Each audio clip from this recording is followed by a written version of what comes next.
Hey everybody, Low Carb Keith here. Now I'm going to continue to read from my book, My Low-Carb Life, How I Lost 130 Pounds and Kept It Off.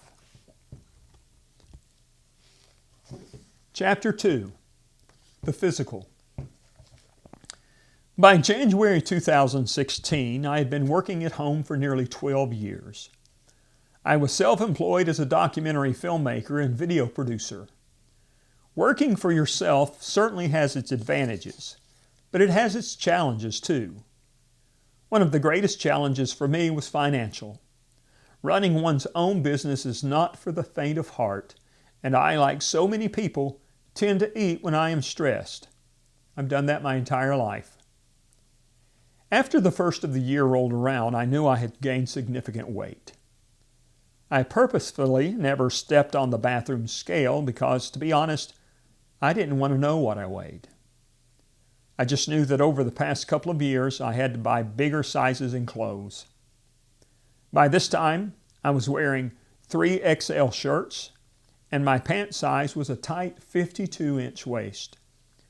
I had purchased a sport jacket the previous year, and it had a 54-inch chest. I was a big boy.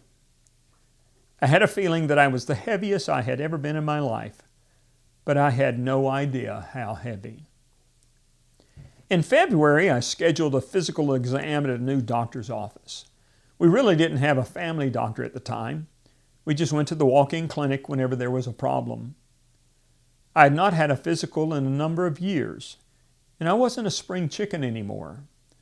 I was 58 years old, and undoubtedly in the worst shape of my life. And to make matters even worse, I had been smoking a pack and a half of cigarettes per day for more than 25 years. With this information in mind, unsurprisingly, in 2015, I had a couple of issues with my health. First, I ended up in the ER at the local hospital short of breath. It was like I couldn't get a deep breath, and I was afraid the weight and smoking had finally caught up with me.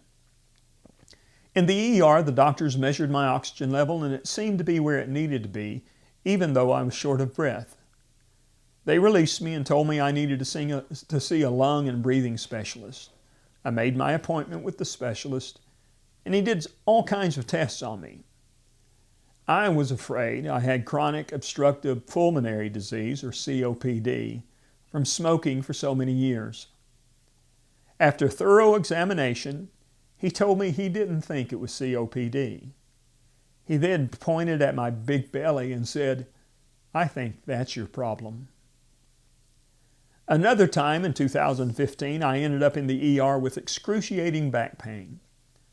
My wife, Dana, and sons, Ethan and Bailey, were on vacation visiting an old friend of hers in Florida. In the middle of the night, I dragged myself out of bed, barely able to move, much less walk, and drove myself to the ER. The doctor examined me and determined that I most likely had a bulging disc in my spine. There was not much they could do besides give me a couple of steroid shots to try to calm things down and write me a prescription for painkillers and muscle relaxers. It took some time to recover from the back pain, but I eventually did so without surgery. Finally, I began to have some pain in my hips, so I visited an orthopedist. This wasn't my first visit to the bone doctor. I'd seen them several times prior to this because I have had arthritis almost my entire life. Specifically, I was diagnosed in my late 20s with a condition called ankylosing spondylitis. It is a hereditary disease that causes your vertebrae to fuse together prematurely. It's not life-threatening, but it is inconvenient. Basically, it gives you a stiff spine. Even today, after losing my weight, I have trouble picking up things off the floor unless I lean against a wall.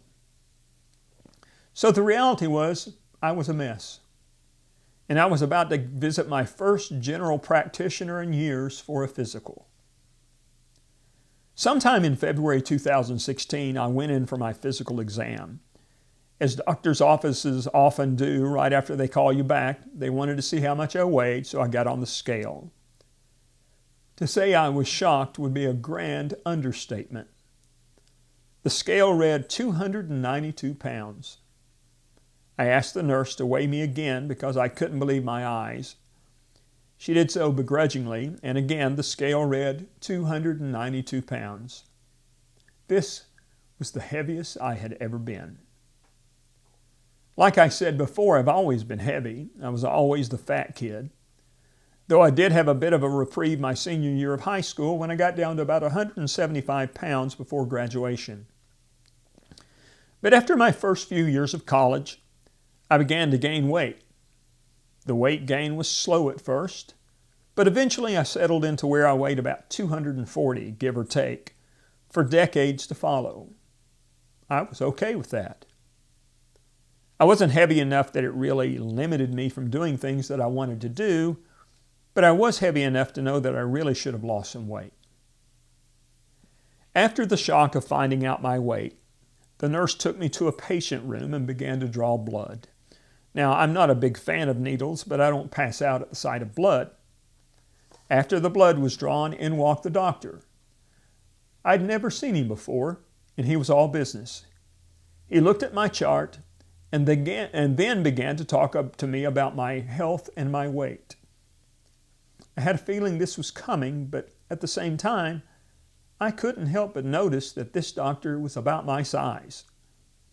He was much younger than me and taller than me, but he was seriously overweight. Of course, who was I to judge? At least he had a medical degree. When I got home, my wife asked about my doctor's visit, and I really can't remember if I told her how much I weighed.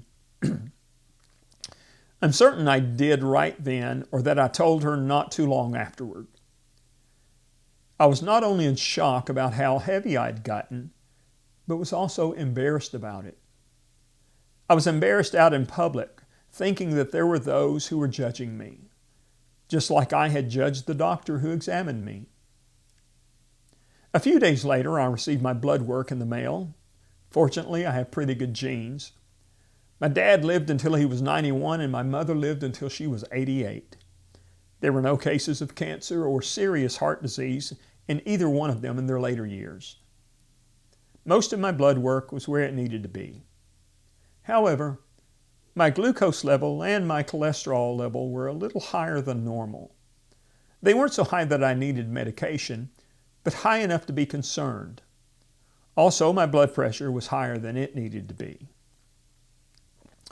Once I discussed my results with my wife, Dana, we had a very serious discussion about my health.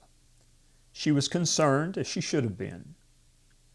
At this point, we'd been married for 24 years and had 2 sons together. One was 17 and the other was 15. My wife and I are well suited for each other. I was almost 35 and she was 28 when we got married. Neither of us had been married previously. We met at the local community theater and both loved being involved in acting and plays. And we were married for 5 years before our first son, Ethan, was born. Then 30 months later, our second son, Bailey, came along. We have a good marriage, a good home, and a good family.